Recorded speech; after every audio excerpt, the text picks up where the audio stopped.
नमस्कार साथियों, स्वागत है आप सभी का एक बार फिर से हमारे YouTube चैनल KNC कुसुम नेट क्लासेस में। तो साथियों, यदि आप हमारे साथ लगातार बने हुए होंगे तो आपको पता होगा कि हम लोगों ने अपने UGC नेट JRF की तैयारी एंशिएंट इंडिया के साथ शुरू की थी, जिसमें हमने आपको पहले लेक्चर में उसके सिलेबस के बारे में बताया था, जिसमें हम लोगों ने चर्चा किया था कि आपके सिलेबस को टोटल 10 हिस्सों में बांटा गया है। और हमने आपको बताया था कि यदि आपके पास सिलेबस नहीं है तो आप सिलेबस को गूगल से डाउनलोड कर लीजिए, और यदि आपके पास अभी तक इस लेक्चर को देखने के समय तक आपके पास सिलेबस नहीं है तब अभी आप गूगल में जाएं और टाइप करें ugc.ac.in syllabus of UGC net history, और उसको PDF मोड में हिंदी और अंग्रेजी दोनों माध्यम में डाउनलोड कर लीजिए। उसके बाद सिलेबस को आप निकालिए, सामने रखिए, उसके बाद इस लेक्चर को प्ले कीजिए। तो यदि आप हमारे साथ बने हुए होंगे तो आपको पता होगा कि हम लोगों ने यूनिट 1 के टोटल हिस्सों पर बात कर लिया था, जिसमें मुख्य तौर पे हमारी बातें हुई थी सोर्सेज के बारे में, उसके बाद स्टोन एज के बारे में, जिसमें मुख्य तौर पे पैलियोलिथिक एज, मेसोलिथिक एज और नियोलिथिक एज के बारे में बातें हुई थी। उसके बाद हम लोगों ने बात किया था कैल्कोलिथिक फेज के बारे में। कैल्कोलिथिक फेज को ख़त्म करने के बाद हमने बात किया था इंडस, जिसको आप हड़प्पा सिविलाइजेशन के नाम से भी जानते हो, उसके बारे में बातें हुई थी। उसके बाद हम लोगों ने बात किया था वैदिक एवं लेटर वैदिक फेज के बारे में, जिसमें उसके सोसाइटी, ज्योग्राफिकल एक्सपेंशन, उसके पॉलिटी, उसके कल्चरल कंडीशन एवं तमाम तरह की चीज़ों के बारे में बात किए थे।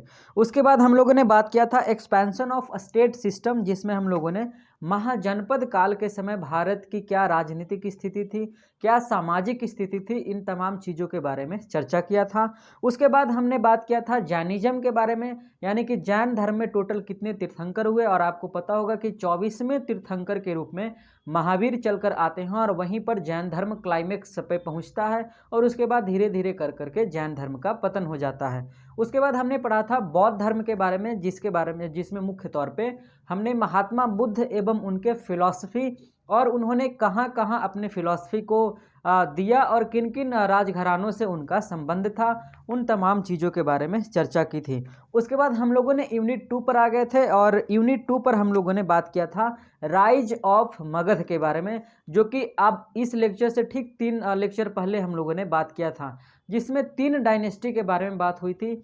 हर्यक डायनेस्टी, उसके बाद शिशुनाग डायनेस्टी, उसके बाद नंद डायनेस्टी के बारे में बात हुआ था। और हमने आपको बताया था कि अगला चौथा जो डायनेस्टी होगा वह हमारा मौर्यन डायनेस्टी होगा।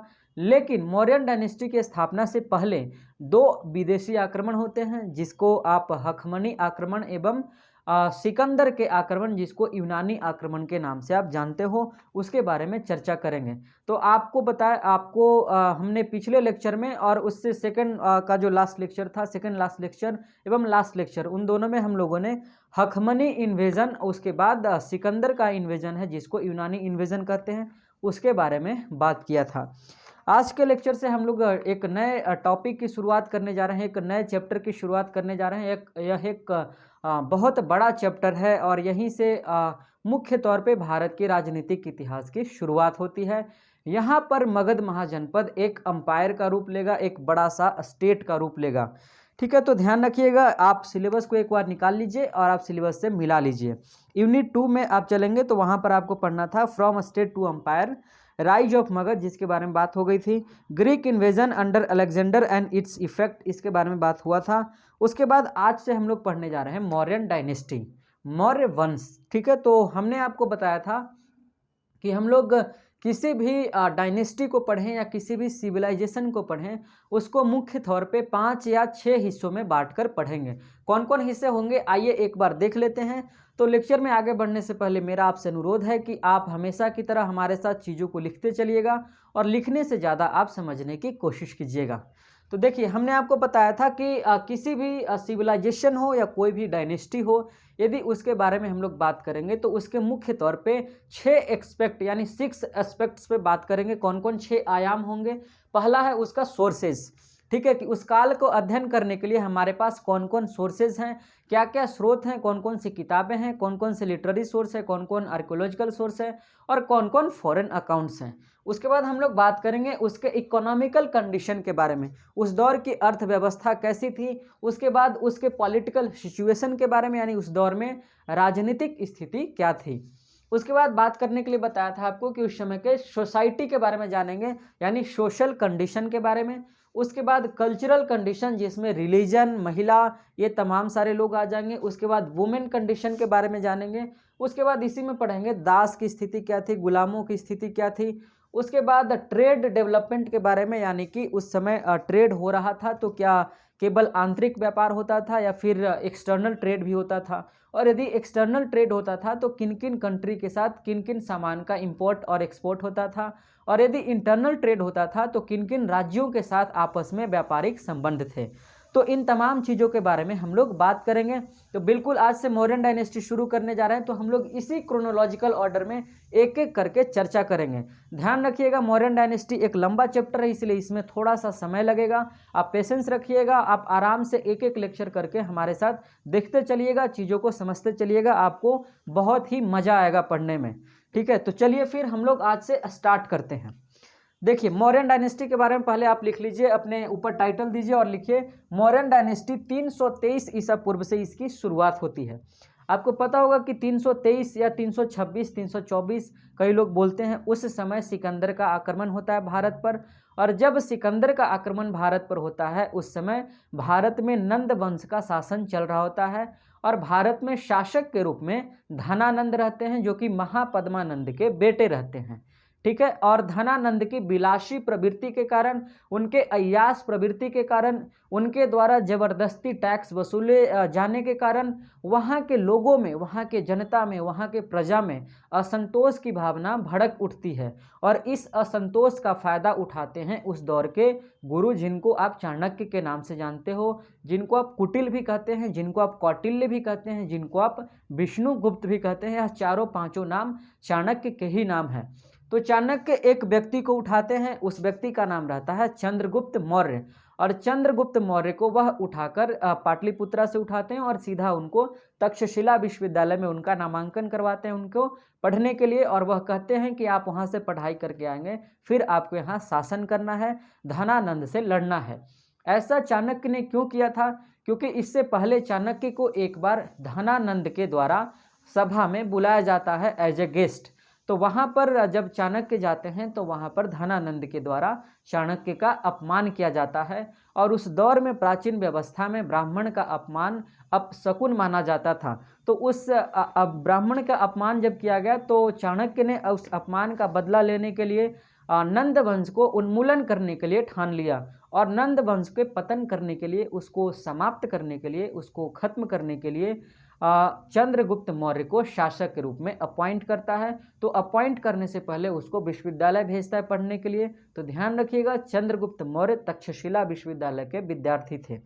चलिए फिर वहाँ से लौट करके आएंगे, फिर वह नंद वंश पर सीधे आक्रमण करेंगे। एक बार डायरेक्ट आक्रमण करते हैं, तो डायरेक्ट आक्रमण करते हैं, चंद्रगुप्त मौर्य की हार हो जाती है। तो फिर धीरे धीरे कर करके कॉर्नर से एक एक करके एक एक प्रांत को जीतते हैं और फिर पाटलिपुत्र पर अटैक करते हैं। उसके बाद वहाँ से एक नए वंश की स्थापना होती है, जिसको आप मौर्यन डायनेस्टी के नाम से जानते हो।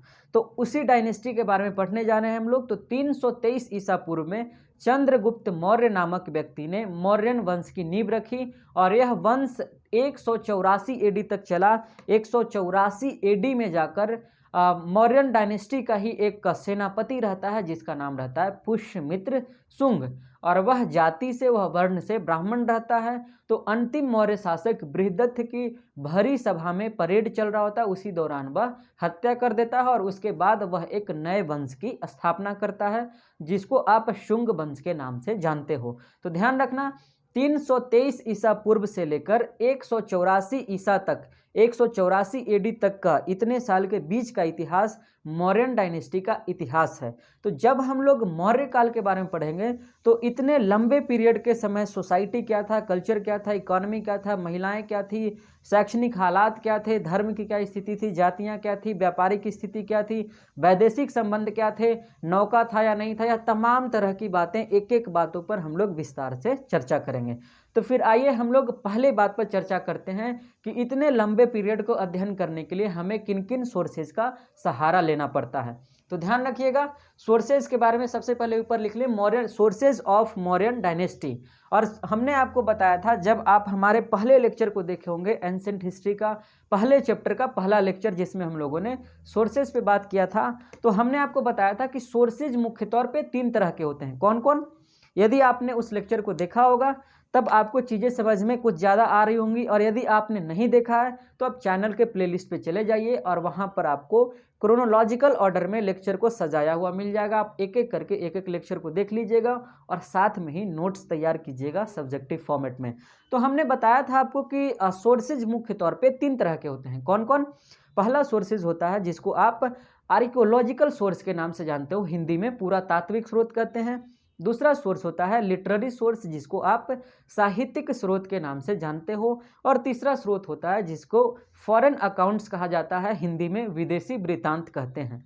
तो हमने आपको बताया था कि साहित्यिक स्रोत भी 2 तरह के होते हैं। एक तो है ब्राह्मण धर्म का जो साहित्य है, और दूसरा उस दौर का ब्राह्मण धर्म को छोड़कर अन्य धर्म जो थे उनके द्वारा लिखा गया साहित्य, या फिर उनके धर्म के मानने वाले लोगों के द्वारा लिखा गया किसी भी प्रकार का कोई भी किताब, जैसे बौद्ध धर्म, जैसे जैन धर्म, जैसे आजीवक संप्रदाय।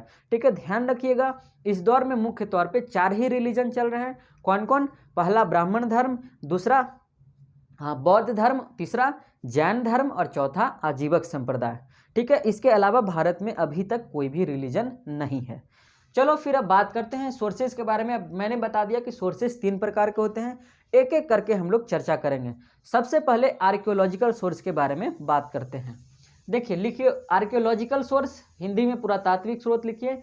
आर्कियोलॉजिकल सोर्स मुख्य तौर पे 3 हिस्से में बांटा गया है। ठीक है, आर्कियोलॉजिकल सोर्स को यानी पुरातात्विक स्रोत को 3 हिस्सों में बांटा गया है। कौन कौन हिस्से हैं? पहले हिस्से हैं, जैसे इन्होंने जो डिस्ट्रीब्यूशन किया है, क्लासिफिकेशन किया है, वो अशोक को बीच में रखकर किया है। जैसे आप टाइम का क्लासिफिकेशन करते हैं, ईसा मसीह के जन्म को बीच में रखकर उनके जन्म से पहले की घटनाओं को आप बीसी में काउंट करते हैं, और उनके जन्म के बाद की घटनाओं को आप एडी में काउंट करते हैं। बिल्कुल उसी तरीके से मौर्यन डायनेस्टी का पुरातात्विक स्रोत को 3 हिस्सों में बांटा गया है। एक अशोक से पहले का पुरातात्विक अभिलेख, पुरातात्विक स्रोत, और दूसरा अशोक के समय का पुरातात्विक स्रोत, और तीसरा अशोक के बाद का पुरातात्विक स्रोत। ध्यान रखिएगा, तो कौन कौन हिस्सा है? एक तो अशोक के पहले, जिसको अशोक पूर्व कहेंगे अंग्रेजी में, बिफोर अशोका, उसके बाद अशोका के समय का, उसके बाद आफ्टर अशोका। तो एक एक करके बात करते हैं। बिफोर अशोका कौन कौन अभिलेख थे, कौन कौन पुरातात्विक स्रोत थे। यदि आप आर्कियोलॉजिकल सोर्सेज का वीडियो देखे होगे तो हमने बताया था कि जो क्वाइंस होते हैं, जो इंस्क्रिप्शंस होते हैं, जो शिलालेख होते हैं जो पत्थर पे लिखे जाते थे, जो ताम्रलेख होते हैं, जो ताम्रपत्र होते हैं, जो लघु शिलालेख होते हैं, जो स्तंभ लेख होते हैं, या फिर जो पॉटरी होता है उस दौर का, ये सारे के सारे काउंट किए जाते हैं आर्कियोलॉजिकल सोर्सेज के अंतर्गत। ठीक है, तो देखिए, अशोक से पहले का 2 अभिलेख प्राप्त हुआ है हमें, और उन 2 अभिलेख में मौर्यन डायनेस्टी के समय एक बार अकाल पड़ा था 12 साल के लिए, जब चंद्रगुप्त मौर्य शासन कर रहे थे। और आपको पता होगा कि मौर्यन डायनेस्टी में जब चंद्रगुप्त मौर्य के समय अकाल पड़ा तो वह दक्षिण भारत की ओर चले गए, और दक्षिण भारत में उन्होंने कर्नाटक के श्रवण बेलगोला नामक जगह पर संलेखन विधि के माध्यम से अपना प्राण त्याग दिया था। ठीक है, और वहीं से भद्रबाहु और स्थलबाहु जैन धर्म का बंटवारा होता है। तो उस समय जो अकाल पड़ा, और उस अकाल से निपटने के लिए मौर्यन डायनेस्टी के शासकों के द्वारा प्रांतीय शासक, स्थानीय शासक, जो ऑफिसर्स थे, उन तमाम लोगों के द्वारा उससे निपटने के लिए जो भी व्यवस्था की गई, जो भी चीज़ें उपलब्ध करवाई गई प्रजा को, उन तमाम चीज़ों की चर्चा 2 अभिलेखों में होती है। और वह दोनों के दोनों अभिलेख अशोक के पहले के अभिलेख हैं। कौन कौन अभिलेख हैं? पहला अभिलेख का नाम है सहगौरा ताम्रपत्र, और दूसरा का नाम है महास्थान ताम्रपत्र। ताम्रपत्र तांबा के पत्र पे लिखा गया था, इसे ताम्रपत्र कहा जाता है। ठीक है, चलिए, सहगौरा जो ताम्रपत्र है वह उत्तर प्रदेश के गोरखपुर जिले से मिला था, और महास्थान जो ताम्रपत्र है वह बोगरा जिले से मिला था। इसलिए ध्यान रखिएगा, यह सवाल पूछा गया है कि महास्थान अभिलेख में किस चीज़ की चर्चा की गई है, तो अकाल एवं उससे निपटने के लिए या उसके निदान के उपायों की चर्चा की गई है। उसके बाद सहगौरा ताम्रपत्र में भी वही चर्चा की गई है। और यह दोनों के दोनों चंद्रगुप्त मौर्य के समकालीन अभिलेख हैं, उसी के दौर के ताम्रपत्र हैं। क्लियर है। चलिए अब बात करते हैं अशोक के समय के पुरातात्विक स्रोत। देखिए अशोक, लिख लीजिए अशोककालीन अभिलेख या अशोककालीन पुरातात्विक स्रोत। इसमें बताया जाता है कि अशोक के समय टोटल 40 अभिलेख की चर्चा मिलती है। ध्यान रखिएगा, एक सवाल अक्सर पूछा जाता है कि आप यह बताओ कि अशोक अभिलेख जारी करना कहाँ से सीखता है। जैसे आप अपने जीवन में बहुत सारे एक्टिविटी, बहुत सारे कार्य ऐसे करते हैं जो आप किसी और से सीखते हैं, किसी अपने भाई से, गुरु से, अपने टीचर, शिक्षक, या फिर अपने सीनियर से, जूनियर से, मम्मी पापा, किसी से भी सीखते हैं। उसी तरीके से अशोक प्रजा से बात करने के लिए अभिलेख जारी करने की प्रथा, अभिलेख जारी करने का सिस्टम कहाँ से सीखता है? तो ईरान के एक शासक रहते हैं जिनका नाम रहता है डेरियस प्रथम। लिख लीजिएगा, यह सवाल कई बार पूछा गया है। डेरियस प्रथम पहली बार पूरे दुनिया में अभिलेख जारी करते हैं और अभिलेख के माध्यम से वह अपनी प्रजा से बात करते हैं। वहीं से अशोक इंस्पायर होकर अपने भी प्रांत में, अपने भी साम्राज्य में अभिलेख जारी करवाना शुरू करते हैं। ध्यान रखिएगा, इससे पहले चंद्रगुप्त मौर्य और बिंदुसार ने किसी भी प्रकार का अभिलेख जारी नहीं किया था। अशोक प्राचीन भारत का ही नहीं बल्कि पूरे भारतवर्ष के इतिहास का पहला ऐसा शासक है जिसने अभिलेख जारी करना शुरू किया था। क्लियर है। चलिए एकदम कॉन्सेप्ट बनाकर क्या पढ़ना, रट्टा मार करके नहीं पढ़ना, नहीं तो फिर आप कुछ दिन बाद भूल जाओगे। आप कॉन्सेप्ट बना करके पढ़ोगे तो आपको मज़ा आएगा। और इतिहास जब तक आप मज़ा लेकर नहीं पढ़ोगे तब तक चीज़ें आपको बहुत बोरिंग लगेगी और बहुत हार्ड लगेगा, ध्यान रखिएगा। चलिए फिर आते हैं, टोटल 40 अभिलेख डेरियस प्रथम से इंस्पिरेशन मिला। अब देखिए इन्होंने जो अभिलेख जारी करवाया उसके पीछे मूल उद्देश्य था अपने साम्राज्य के लोगों यानी अपने प्रजा से बातचीत करना, उनके समस्याओं को समझना, या फिर अशोक मान लीजिए कि पाटलिपुत्र में उनकी राजधानी थी तो वह पूरे प्रांत को नहीं घूम पाते थे, तो वह अभिलेख के माध्यम से अपने मैसेज को वहां तक पहुंचा देते थे। जैसे आज के दौर में प्रधानमंत्री कुछ बोलते हैं तो राज्यसभा टीवी के माध्यम से, लोकसभा टीवी के माध्यम से या तमाम न्यूज चैनल्स के माध्यम से आम लोगों तक उनके खबर को पहुंचाया जाता है। बिल्कुल उसी तरीके से अभिलेख उस दौर का एक माध्यम है जिसके माध्यम से अशोक के द्वारा कही गई बातें, राजा के द्वारा कही गई बातें प्रजा तक पहुंचाई जाती थी। चलिए क्लियर है। चलो अब इन्होंने जो अभिलेख जारी करवाया है उस अभिलेख में मुख्य तौर पे 4 लिपि का प्रयोग किया है।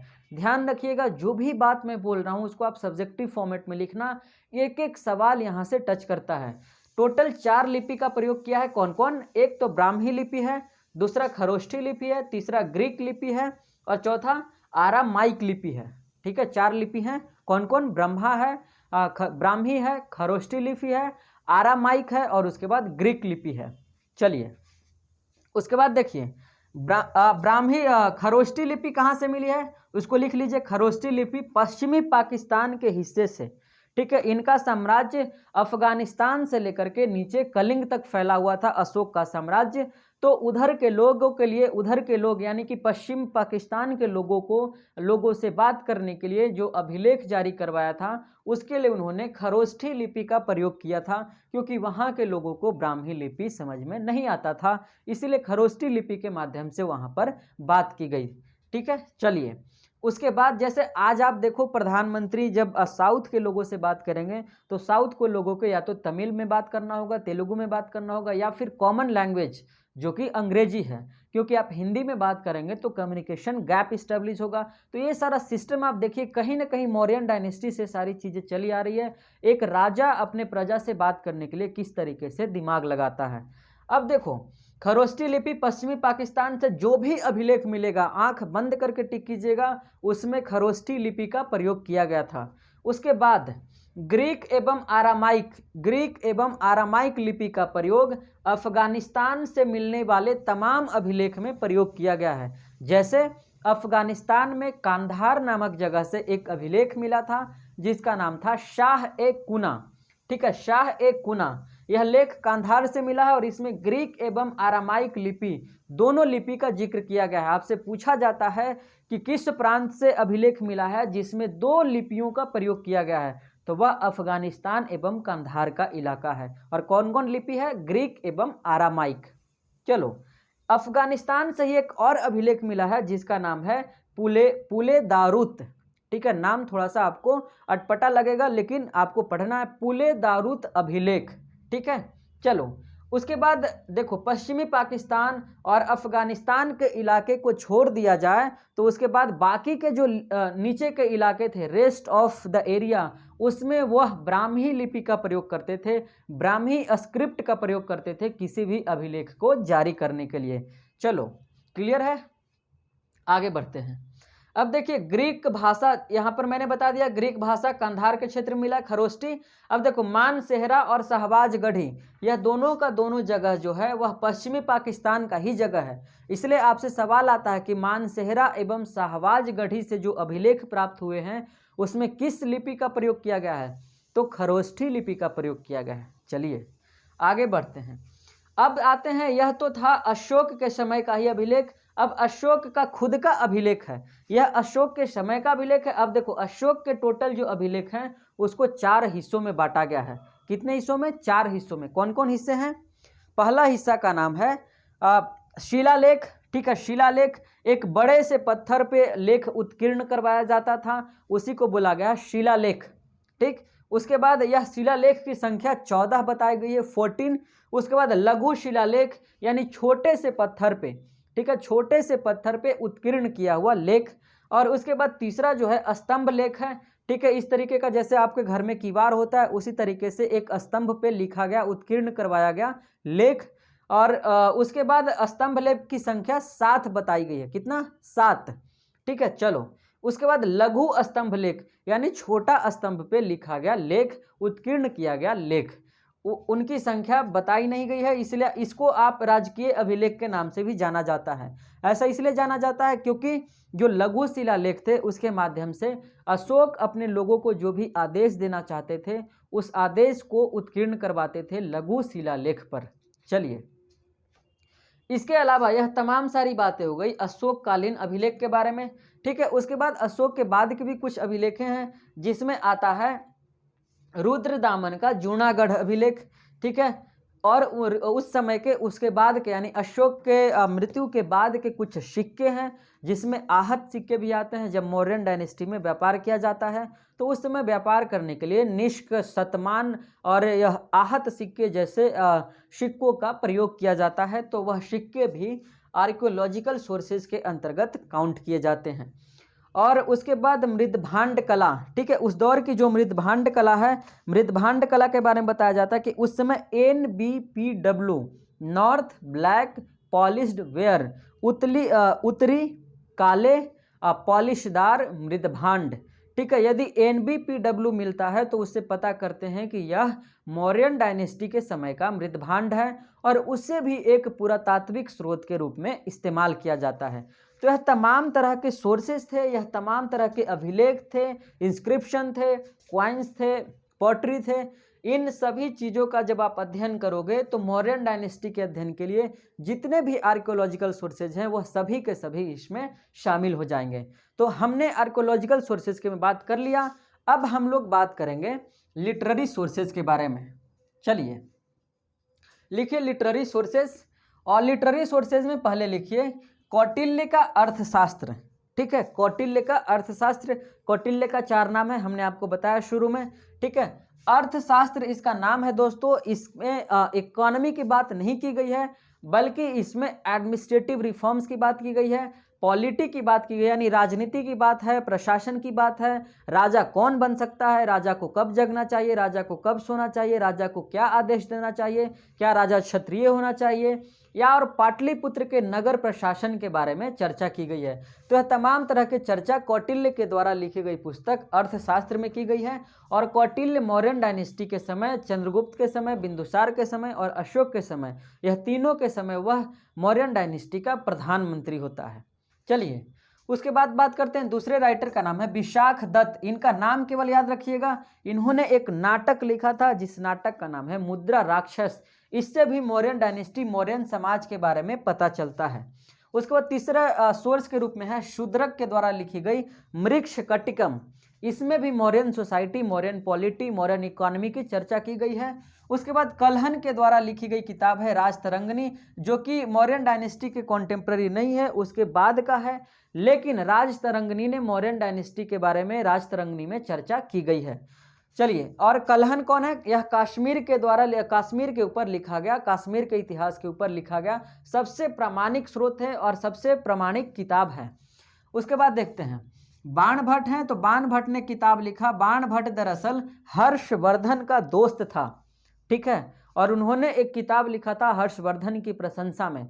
ध्यान रखिएगा, दो शब्द है, एक है हर्ष और दूसरे का नाम है चरित। चरित का अर्थ होता है प्रशंसा में लिखा गया कोई किताब, जैसे रामचरित मानस, ठीक है, उसी तरीके से विक्रमांक देव चरित, उसी तरीके से हर्ष चरित, यानी हर्ष की प्रशंसा में लिखा गया किताब। किसने लिखा था? तो लिखा था बाणभट्ट ने। बाणभट्ट कौन था? हर्षवर्धन का दोस्त था। चलो, उसके बाद करते हैं लामा तारानाथ, जो थे एक गुरु थे, ठीक है, एक टीचर थे। जैसे अभी मुरारी बापू हैं, जैसे अभी आसाराम बापू हैं, हिंदू धर्म के टीचर सब घूमते रहते हैं, उसी तरीके से उस दौर में बौद्ध धर्म के गुरु भी घूमते थे और उनके भी विवरण का प्रमाण मिला है। और उसी में एक गुरु का नाम है लामा तारानाथ, ठीक है। तो लामा तारानाथ ने जो अपना विवरण प्रस्तुत किया है, उस विवरण में उन्होंने मौर्यन डायनेस्टी के बारे में जानकारी दी है। चलिए, क्लियर है, आगे बढ़ते हैं। अब देखिए, बुद्धिस्ट टेक्स्ट यानी बौद्ध धर्म से रिलेटेड ग्रंथ। आपको पता होना चाहिए कि महाजनपद फेज और मौर्यन डायनेस्टी का फेज है, इसी दौर में बौद्ध धर्म क्लाइमेक्स पे जाता है, चरम उत्कर्ष पे जाता है, और इसका प्रचार एवं प्रसार भारत के बाहर भी अन्य देशों में होता है। श्रीलंका में, तिब्बत में, जापान में, मंगोलिया में, चीन में, इन सभी जगहों पर इनका प्रचार प्रसार होता है। और इसमें मुख्य तौर पे भूमिका अशोक की रहती है, और अशोक के बेटे महेंद्र एवं बेटी संघमित्रा की भूमिका रहती है। चलिए, तो बौद्ध टेक्स्ट में जब भी बात की जाएगी तो इसका अर्थ है कि यदि अशोक ने बौद्ध धर्म के प्रचार प्रसार में आगे बढ़ चढ़कर भूमिका निभाई थी, तो बौद्ध टेक्स्ट जो भी मिलेंगे उसमें मौर्यन डायनेस्टी के बारे में, मौर्यन पॉलिटी के बारे में, अशोककालीन समाज, अर्थव्यवस्था, सांस्कृतिक स्थिति, महिलाओं की स्थिति, शैक्षणिक स्थिति, व्यापारिक हालात के बारे में जिक्र अवश्य मिलेगा। चलिए, उसके बाद देखिए, लिख लीजिए आप कौन कौन से हैं। एक है दीपवंश और महावंश, इसको श्रीलंका का सबसे महत्वपूर्ण टेक्स्ट माना जाता है, और श्रीलंका के लिए ताम्रवर्णी शब्द का इस्तेमाल किया गया है। कब? महाजनपद फेज में। उसके बाद बर्मा, तो बर्मा के लिए सुवर्ण भूमि शब्द का इस्तेमाल किया गया था। यह बातें हमने आपको जब बौद्ध धर्म पढ़ा रहा था, जब उस समय आपको बताया था। आगे आते हैं, उसके बाद तीसरा ग्रंथ है जिसका नाम है महावंश टीका। उसके बाद दिव्यावदान, महाबोधि वंश और जातक कथा। इन तमाम बौद्ध धर्म के साहित्यों में चंद्रगुप्त के समय, बिंदुसार के समय, अशोक के समय और अशोक के बाद के मौर्यकालीन शासक जैसे कुणाल आए, उसके बाद बृहदत्त आए, इन तमाम लोगों के बारे में उस समय के सामाजिक, आर्थिक एवं समकालीन परिस्थितियों का जिक्र किया गया है। चलिए, उसके बाद बात करते हैं हम लोग जैन टेक्स्ट के बारे में। जैन धर्म से रिलेटेड ग्रंथ। आपको पता होगा कि मौर्यन डायनेस्टी के फाउंडर चंद्रगुप्त मौर्य ने जैन धर्म को एडॉप्ट किया था, और मौर्यन डायनेस्टी के दूसरे शासक चंद्रगुप्त मौर्य के बेटे बिंदुसार ने आजीवक संप्रदाय को अडॉप्ट किया था, और आजीवक संप्रदाय के फाउंडर कौन थे? मखली गोशाल। उसके बाद उनके बेटे बिंदुसार, उनके बेटे अशोक, ठीक है, तो अशोक ने बौद्ध धर्म को एडॉप्ट किया था और उन्होंने बौद्ध धर्म का प्रचार प्रसार बहुत जोर शोर से किया था। तो जैन टेक्स्ट में भी भद्रबाहु और हेमचंद के द्वारा लिखी गई किताब कल्पसूत्र और परिशिष्ट पर्वन में चंद्रगुप्त मौर्यकालीन समाज, अर्थव्यवस्था एवं राजनीति के बारे में जानकारी जुटाई गई है, जानकारी दी गई है। तो लिख लीजिए आप, भद्रबाहु ने लिखा था किताब जिसका नाम था कल्पसूत्र, और हेमचंद ने जो किताब लिखा था उसका नाम था परिशिष्ट पर्वन, ठीक है। और इन दोनों में चंद्रगुप्त मौर्य काल के सोसाइटी के बारे में जानकारी दी गई है। चलो, यहाँ तक क्लियर है। यदि यहाँ तक चीज़ें आपको समझ में आई है तो यह टोटल लिटरेरी सोर्सेज के अंतर्गत काउंट किया जाता है। ध्यान रखिएगा, जब हम लोग हर्षवर्धन पढ़ेंगे तो वहाँ पर हर्षचरित के बारे में बहुत विस्तार से बात करेंगे, हर्षचरित में क्या क्या बातें की गई है। उसके बाद जब हम लोग कश्मीर का इतिहास पढ़ेंगे तो वहाँ पर राजतरंगिणी के बारे में भी डिटेल में पढ़ेंगे। जब पोस्ट मौर्यन डायनेस्टी में जाएंगे तो उसमें एक एक करके इस तमाम चीज़ों के बारे में डिटेल में चर्चा करेंगे। और लास्ट में इसी एपिसोड में हम लोग बात करेंगे मौर्यन डायनेस्टी के ही लेक्चर में हम लोग बात करेंगे कौटिल्य के अर्थशास्त्र के बारे में कि उसमें कौन कौन से पॉइंट हैं उनको आपको याद करना चाहिए। चलो फिर, यह बात हो गई हमारी लिटरेरी सोर्सेज के बारे में। अब हम लोग बात करते हैं तीसरे एवं अंतिम सोर्सेज के बारे में, और तीसरा एवं अंतिम सोर्स है जिसको फॉरेन अकाउंट, विदेशी वृत्तांत कहा जाता है। चलिए, विदेशी वृत्तांत में कौन कौन है? पहले हैं यूनानी एवं रोम। ठीक है, देखिए यूनान से लोग चल करके आए थे, सिकंदर आया था। रोम से लोग चल करके आए थे, तो यूनान और रोम से जो लोग चलकर आए उन्होंने चंद्रगुप्त मौर्य को सैंड्रोकोटस एवं एंड्रोकोटस कहा है। ठीक है, यह दोनों का दोनों नाम चंद्रगुप्त मौर्य का ही निक नेम है। आपसे सवाल पूछा जाता है कि यूनानियों एवं रोम के लोगों ने, रोम के लेखकों ने चंद्रगुप्त मौर्य के लिए अगले एक नए नाम का, किस नाम का प्रयोग किया गया था? तो उसका नाम था सैंड्रोकोटस और एंड्रोकोटस, याद रखना। चलो, उसके अलावा यूनानी एवं रोम लेखकों के द्वारा जो विवरण दिया गया, उस विवरण में सिकंदर को, चंद्रगुप्त मौर्य को सिकंदर का समकालीन शासक बताया गया है। चलिए आगे बढ़ते हैं। उसके बाद देखिए, सिकंदर जब आया था तो उसके कई सारे लोग भारत में रह गए। आपको पता होगा कि सिकंदर जब लौट रहा था तो अपने प्रांत को 4 हिस्सों में बांटा था और चारों हिस्सों पर अलग अलग शासक को नियुक्त किया था। तो उसका जल सेनापति था जिसका नाम था नियारकस। ठीक है, यह सारे के सारे लोग सिकंदर से ही रिलेटेड लोग हैं। तो इन लोगों ने भी अपना विवरण दिया और उस विवरण में चंद्रगुप्त मौर्य के बारे में जानकारी दी है।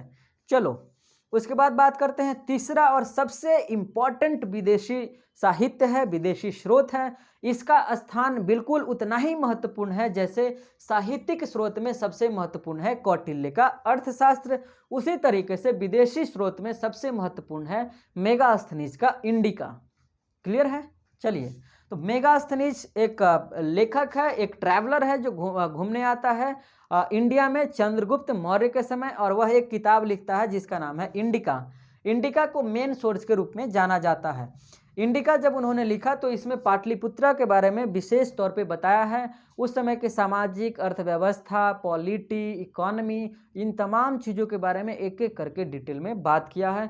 लास्ट में हम लोग बात करेंगे, इस एपिसोड में नहीं, जब मौर्यन डायनेस्टी हमारा खत्म होगा तो लास्ट में हम लोग बात करेंगे मेगास्थनीज के इंडिका के बारे में, कौन कौन सी बातें थी। उसके बाद कौटिल्य के अर्थशास्त्र में कौन कौन सी बातें थी जो लिखने योग्य बातें होंगी, वह आपको मैं लिखवा दूंगा।